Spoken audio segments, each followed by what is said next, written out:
তো হ্যালো বন্ধুরা, আবার একটা নতুন ভিডিও নিয়ে আমি আপনাদের সাথে চলে এসেছি। এই যে ভিডিওটা হতে চলেছে খুবই গুরুত্বপূর্ণ এবং ইন্টারেস্টিং ভিডিও। তো এই ভিডিওটা নেওয়া হয়েছে আই নলেজ চ্যানেল থেকে।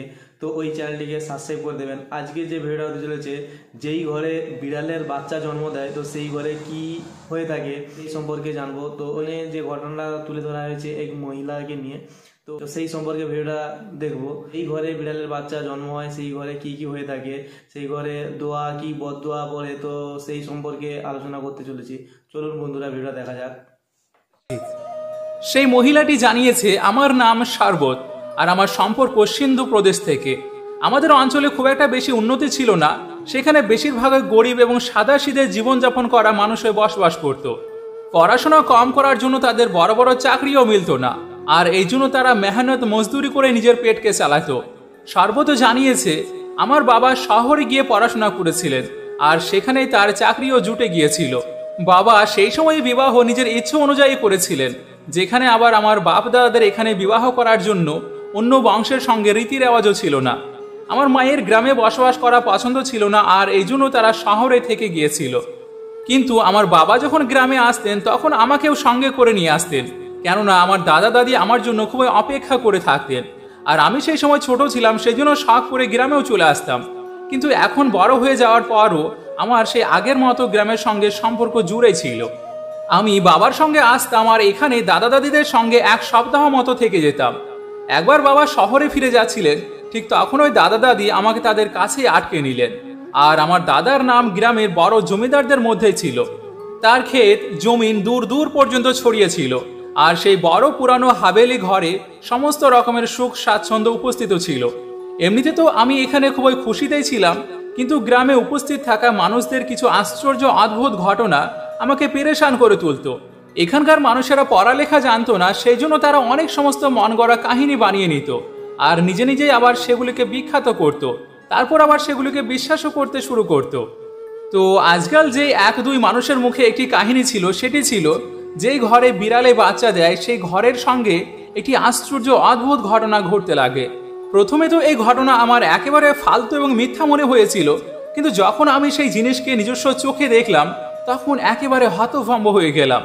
শরবত বোন জানিয়েছে, আমি এমন অনেক সমস্ত কাহিনী আগে শুনেছি, কিন্তু এই কাহিনীর উপরে বিশ্বাস করতে একদমই মন করতো না। আমার দাদার হাভেলিতে কাজ করা একটি মেয়ে প্রত্যেক দিন ওই কোনো না কোনো কাহিনীকে নিয়ে আসতো, আর হাভেলির সকল মহিলাকে মশলা লাগিয়ে খুব ভালো করে শোনাতো, আর তারা প্রত্যেকে চোখ বন্ধ করে সেটিকে বিশ্বাসও করে নিত, কেননা তারা এই শিক্ষাতে অতটা শিক্ষিত ছিল না। কিন্তু আমার সঙ্গে এমনটি ছিল না। আমি তো একজন পড়ালেখা করা মেয়ে ছিলাম, আর আমার বংশের রীতি রেওয়াজকেও খুবই ভালোভাবে জানতাম। এই জন্যই আমি সবার সঙ্গে ভালোবেসে চলাফেরা করতাম, কেননা যেই ব্যবহার আমার মা দাদা দাদির সঙ্গে করে গিয়েছে সেটি যেন আমার সঙ্গে পুনরায় না হয়ে যায়। আর এটি কারণ ছিল যে দাদা দাদি এবং আমার ঘরের মানুষেরা আমাকে খুবই ভালোবাসতেন। তো সেই কাহিনীটা কিছু এমনই ছিল যে একটি বিড়াল ছিল যেটি সাদা রঙের ছিল, তার একটি চোখ খয়েরি তো অন্য আরেকটি চোখ নীলাভ ছিল, আর যেই কারণে তাকে দেখতে খুবই সুন্দর লাগতো, আর এই জন্য মানুষজনকে তার দিকে আকর্ষিত করত। তার এই চোখ দুটো দেখার পর মানুষজন আল্লাহর প্রশংসা করতে বাধ্য হতো, কেননা এটি কুদরতের একটি খুব সুন্দর সৃষ্টি ছিল। এই বিড়ালটি প্রত্যেক মানুষের ঘরেই আসা যাওয়া করত, কিন্তু তার আসল ঠিকানা একটি মহিলার ঘর ছিল, যে মহিলাটির নাম ছিল বিলকিস। মেয়েটি খুবই গরিব আর তার অবস্থাও খুবই খারাপ ছিল। তার 5টি বাচ্চা ছিল, আর যারা একটি বিশেষ ধরনের রোগে গ্রস্ত হয়ে গিয়েছিল। তার সেই বাচ্চার একটি উপযুক্ত বয়সে পৌঁছানোর পর আর চলাফেরা করতে পারত না, আর তারপর তাদের জীবন অন্যের সাহায্যতে অতিবাহিত করতে থাকতো। বিলকিসের বাচ্চারা জন্মের সময় একেবারে সুস্থ এবং সবল ছিল, কিন্তু যেমনই তারা 8 থেকে 10 বছর বয়সে পৌঁছে যেত, তখন হঠাৎ করে না জানি তাদের সঙ্গে কি এমন হয়ে যেত, যেই কারণে তারা চলাফেরা করতে অক্ষম হয়ে পড়তো। এটি খুবই পেরেশান হওয়ার মতো একটি ঘটনা ছিল। যখন তার বড় মেয়ের সঙ্গে এই ঘটনা ঘটল, তখন সে মনে করলো এটি হয়তো আল্লাহ রাব্বুল আলামিনের পক্ষ থেকে একটি পরীক্ষা স্বরূপ এসেছে, আর সেই জন্য তারা চুপ করে থাকলো। এরপর তারা অনেক ডাক্তার আর হাকিমের কাছেও নিয়ে গেল, কিন্তু কেউ তার রোগকে ধরতে পারল না। শেষ পর্যন্ত বিলকিস এবং তার স্বামী মেয়েটিকে এমন অবস্থাতে ছেড়ে দিল। কিন্তু তার ছেলে যখন 8 বছরের হলো, তখন তার সঙ্গেও ঠিক এই একই ঘটনা ঘটলো। তখন তারা দুজনে খুবই ভয় পেয়ে গেল। তারও চিকিৎসা করালো, কিন্তু কোনো কাজই হলো না, আর তাদেরকে এখন আবার চারিদিকে শুধু নিরাশার সম্মুখীন হতে হচ্ছিল। এবার তার নজর তার 3 ছোট বাচ্চার উপরে ছিল, আর তাদের প্রাণ তো শুলির উপরে আটকে গিয়েছিল। তারা কেউ জানতই না যে ঘটনা তার 2 বাচ্চার সঙ্গে হয়ে গিয়েছে সেই একই ঘটনা তার পরবর্তী বাচ্চাদের সঙ্গে হবে কিনা। কিন্তু সেই 3 বাচ্চার বয়স যখন 8 বছর হলো, তখন তারাও বড় ভাই বোনের মতো বিছানাতে পড়ে গেল। তারা চলা তো দূরের কথা, বসতেও পারতো না। তাদের মেরুদণ্ডের হাড়ের হয়তো কোনো সমস্যা হয়ে গিয়েছিল। একবার আমি নিজের দাদির সঙ্গে বিলকিসের ঘরে গেলাম তার অবস্থার কথা জিজ্ঞেস করতে, আর সেই সময় এই দৃশ্যকে দেখে খুবই অবাক হয়ে গেলাম। আর ভাবলাম এটি কোন এমন বড় রোগ যেখান থেকে একই ঘরের 5 জন মানুষ একেবারের মতো অসুস্থ হয়ে পড়েছে। আমার এই 5টি জ্যান্ত লাশকে দেখে খুবই দুঃখ হলো, আর তার বাবা মায়ের উপরেও খুবই দয়া হচ্ছিল, যারা নিজের সন্তানদের এমন অবস্থা নিজস্ব চোখে দেখছে। বিলকিস এবং তার স্বামী একেবারে নিরাশ হয়ে পড়েছিল, কিন্তু তবুও নিজের মুখে না শুকরির একটি শব্দও ছিল না। আর এমনইভাবে আল্লাহ তাআলার কাছে সাহায্য চাইতে থাকতো।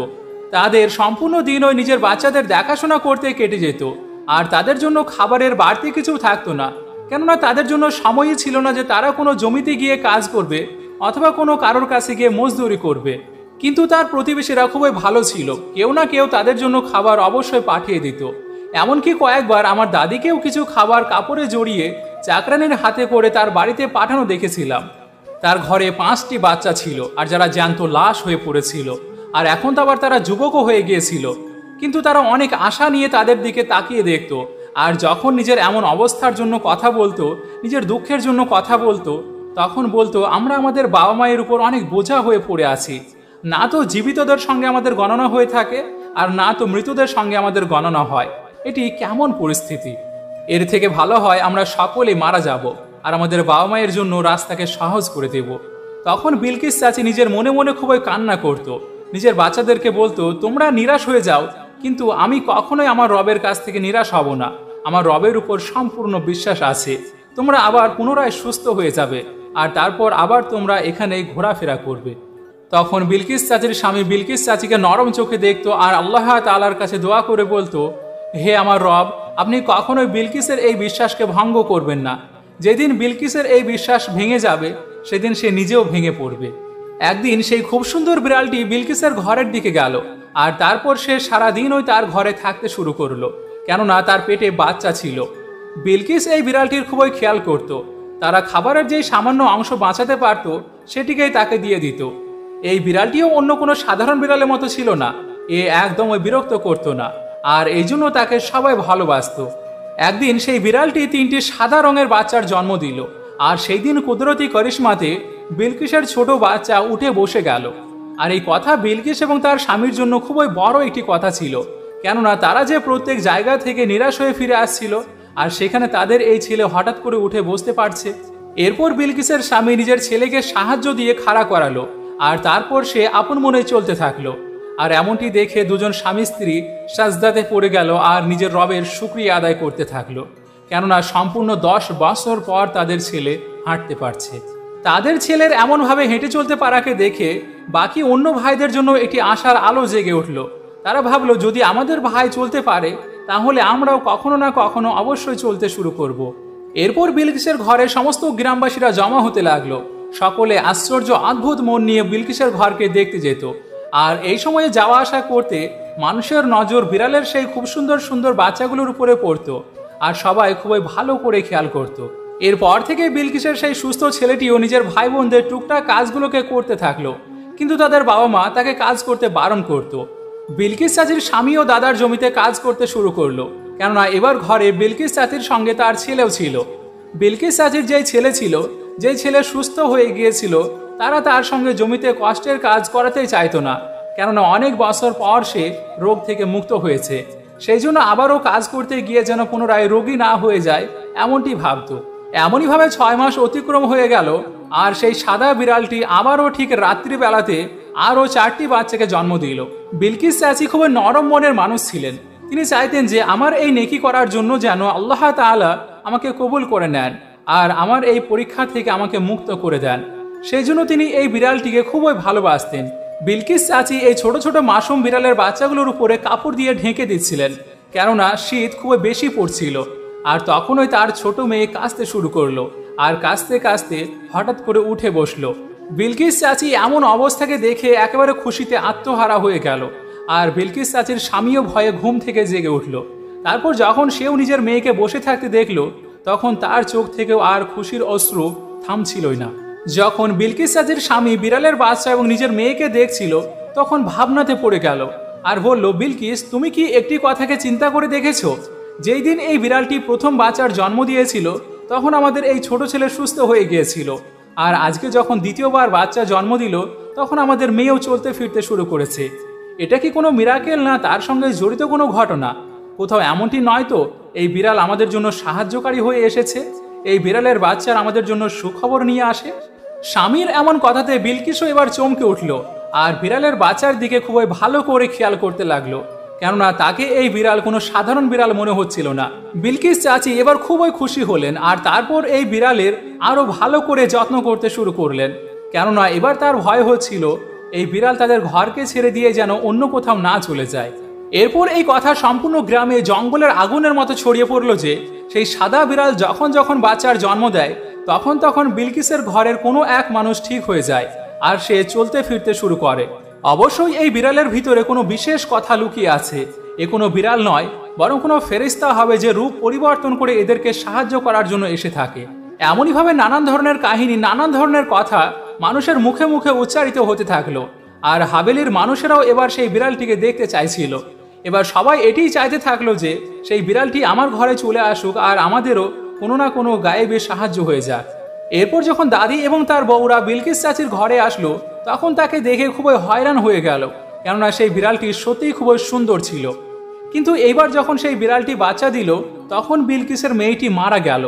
সেই দিন বিলকিস চাচি বাকি দুই বাচ্চার দিকে দেখলো যাদের চেহারাতে ভয় জমে গিয়েছিল। এবার সেই বিড়ালকে ভয় পাচ্ছিল, যদিও যাকে ভয় পাবার তাকে ভয় পাচ্ছিল না। বিলকিস এরপর ঘরে আসলো আর সেই বিড়ালটিকে নিজের ঘর থেকে বাইরে বের করে দিয়ে ঘরের দরজাকে বন্ধ করে দিল। সেই বিলকিস চাচি ছিল যে কোনো এক সময় বিড়ালকে মূল্যবান জিনিসের মতো আগলে রাখত। কিন্তু যখন সে বিড়ালকে ঘর থেকে বের করে দিল, তখন তার মুখে পুনরায় আল্লাহ আল্লাহ শব্দ ছিল। বেশক আল্লাহ তাআলা নিজের বান্দাকে চারিদিক থেকে সাহায্য করার চেষ্টা করেন। আল্লাহ তাআলা বিলকিস এবং তার স্বামীর ধৈর্যকে খুবই পছন্দ হলো, কেননা তারা আল্লাহর নাশশুকরি করে আল্লাহকে নারাজ করেননি। আর তারা নিজের পরীক্ষাতে সম্পূর্ণভাবে পাশ করতে যাচ্ছিল।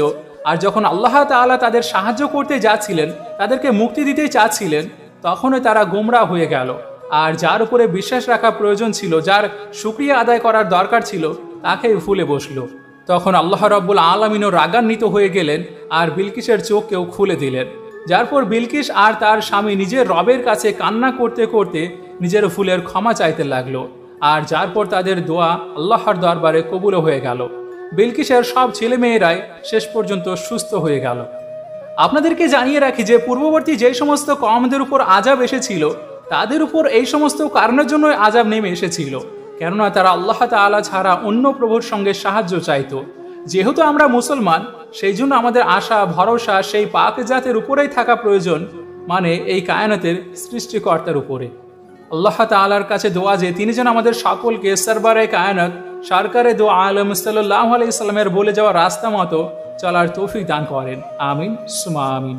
বন্ধুরা, দেখতে পেলেন এই ভিডিওটা খুবই গুরুত্বপূর্ণ এবং ইন্টারেস্টিং। ভিডিওটা দেখে আপনারা কি জানতে পারলেন তা কমেন্ট বক্সে কমেন্ট করে জানাবেন। দেখতে পেলেন যে বিড়াল এক মহিলার কাহিনী। চ্যানেলটিকে লাইক, শেয়ার, কমেন্ট করে সাবস্ক্রাইব করে দেবেন।